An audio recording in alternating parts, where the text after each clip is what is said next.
जय शिवराय मित्रांनो राज्यातील रेग्युलर कर्जधारक शेतकऱ्यांसाठी एक अतिशय दिलासादायक असा अपडेट समोर येत आहे। मित्रांनो, राज्यात शेतकऱ्यांना जे शेतकरी नियमितपणे पीक कर्ज भरतात अशा शेतकऱ्यांना 3 लाख रुपयापर्यंत पीक कर्ज हे बिनव्याजी देण्याची सवलत आहे।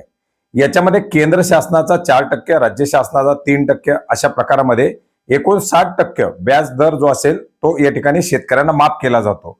ही योजना बऱ्याच दिवसापासून राबवली जाते। 2022 मध्ये याच्यामध्ये राज्य शासनाकडून 3% सवलत द्यायला सुरू केली आणि प्रत्येक वर्षी याच्या अंतर्गत जे काही नियमितपणे पीक कर्ज भरतात अशा शेतकऱ्यांना ते व्याजमाफी येते। परंतु जे शेतकरी याच्यात पात्र होतात अशा एकाही शेतकऱ्याला याच्यामध्ये लाभ होत नाही अशा प्रकारे या ठिकाणी तक्रारी आहेत। कारण शेतकऱ्यांच्या खात्यावरती व्याज वळवलं जातं, ते एकूण मुदलातून एका कर्जातून वगैरे मायनस केलं जातं। शेतकऱ्यांना त्याचा हिशोब लागत नाही, त्याच्यामुळे आलेलं व्याज हे शेतकऱ्यांना समजत नाही आणि या सर्वांच्या पार्श्वभूमीवर ते व्याज बँकेला न देता शेतकऱ्यांना डीबीटीच्या माध्यमातून देण्याची तरतूद ही आता येत्या हंगामापासून केली जाणार आहे। मित्रांनो, ज्या शेतकऱ्याच्या माध्यमातून आपल्या पीक कर्जाची नियमितपणे परतफेड केली जाईल त्या शेतकऱ्याने आपलं जे काही विहित मुदतीत आलेलं जे काही व्याज असेल ते व्याज कर्जासोबत भरायचे आणि आता त्या शेतकऱ्यांना जी काही त्यांच्या व्याजाची सवलतीची रक्कम असेल ती रक्कम पंजाबराव देशमुख कृषी व्याज सवलत योजना जी आहे त्या योजनेअंतर्गत डीबीटीच्या माध्यमातून अनुदान स्वरूपामध्ये वितरित केली जाणार आहे। अर्थार्थी त्या व्याजाची जी भरलेली रक्कम असेल ती रक्कम त्या शेतकऱ्यांच्या खात्यामध्ये डीबीटीच्या माध्यमातून क्रेडिट केली जाणार आहे।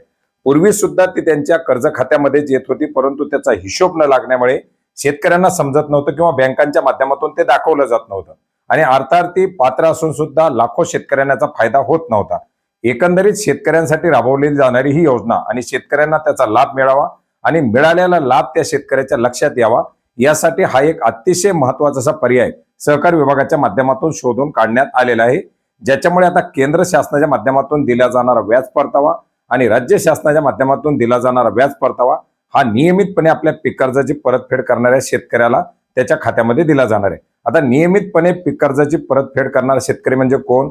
ज्याने यावर्षी खरीपाच्या हंगामामध्ये कर्ज घेतलं आणि ते कर्ज आपल्या विहित मुदतीमध्ये 30 जून पूर्वी किंवा 365 दिवसाच्या आतमध्ये परतफेड केलं तर तो शेतकरी नियमित कर्जदार शेतकरी असतो। अशा नियमित कर्जदार शेतकऱ्यांसाठी ही पंजाबराव देशमुख कृषी व्याज सवलत योजना ही योजना राबवली जाते आणि याच्याच अंतर्गत आता हा लाभ डीबीटीच्या माध्यमातून दिला जाणार आहे।